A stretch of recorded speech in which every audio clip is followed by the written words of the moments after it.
C'est le livre de François-Marie Perrier, La porte étroite et les grands véhicules.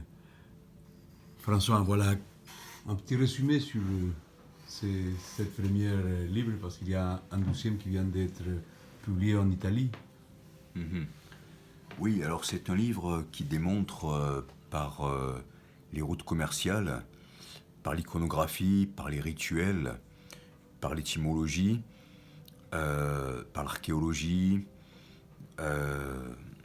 qu'il y a eu une rencontre entre les premiers chrétiens et le bouddhisme des origines dans les anciens royaumes indo-grecs de la Bactriane, c'est-à-dire de l'Afghanistan, du Cachemire, du Pakistan.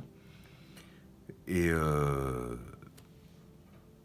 ce livre pose cette question: pourquoi est-ce que le christianisme et le bouddhisme Mahayana, le bouddhisme du grand véhicule, que tout le monde connaît aujourd'hui, puisque c'est le bouddhisme diffusé dans le monde entier par le Dalai Lama, le bouddhisme de la compassion, des multiples divinités, de la déesse Tara, déesse de la compassion et de la sagesse, du Bouddha Maitreya, le Bouddha du futur, de trilogie de Bouddha, du sacrifice du Bodhisattva pour le salut de l'entière humanité, hein. Et bien pourquoi le christianisme et ce bouddhisme-là sont nés exactement en même temps, avec des valeurs, des personnages extrêmement semblables. Voilà. Donc d'ailleurs, les trompettes qui sonnent confirment qu'il s'agit de quelque chose de très important. C'est une synchronicité. Et je viens de sortir la version italienne,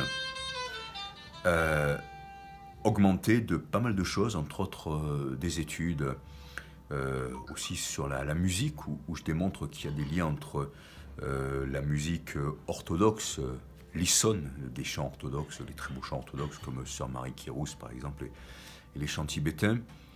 Je montre, et je ne suis pas le premier à le faire, ça, le lien entre les mouvements de doigts de l'orthodoxie, hein, par exemple le Christ Pantocrator, ou des mouvements comme ça, hein, dans le christianisme. Je ne les connais pas très bien, hein, voilà. Et les mudras du bouddhisme ou de l'hindouisme. Bon, ce sont des choses qui ont précédé d'ailleurs le bouddhisme et le Mahayana et le christianisme, hein, mais qui montrent qu'il y avait cette relation-là quand même. Et puis, il y a aussi un gros chapitre sur le Bouddha Maitreya.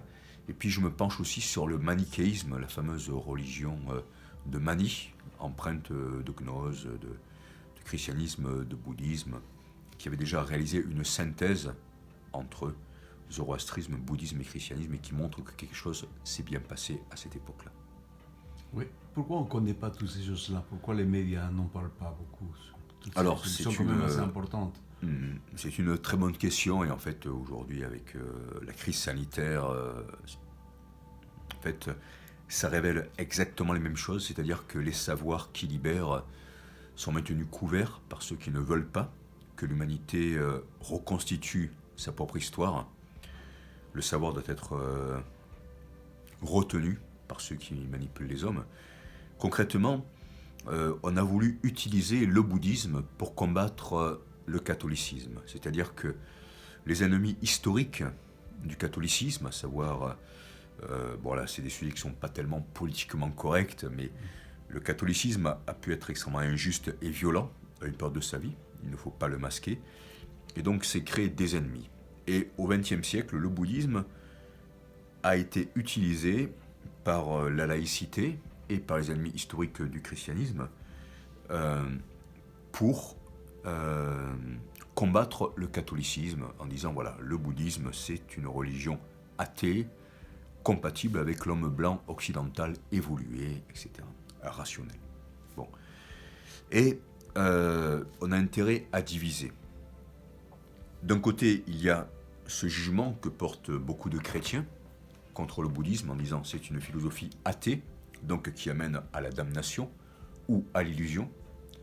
Et d'autre côté, il y a les bouddhistes qui jugent les chrétiens, et particulièrement les catholiques, en tant que religion hégémonique pendant toute une période de l'histoire humaine, et qui ne veulent pas se réconcilier avec le christianisme. Et là, en fait, c'est comme si on assistait un peu aux retrouvailles d'un frère et d'une sœur, ou de deux sœurs, qui pensaient que tout les opposait, et finalement elles découvrent qu'elles ont une même origine, à savoir le parcours des premiers chrétiens sur la route de la soie, qui a bouleversé le bouddhisme. Et donc il y a une difficile réconciliation parce que chacun veut garder son territoire. Personne ne veut admettre que il y a eu cette belle rencontre, on pourrait dire, de l'amour du Christ et de la sagesse du Bouddha. Et voilà, on veut garder les territoires et on veut continuer à diviser. Merci.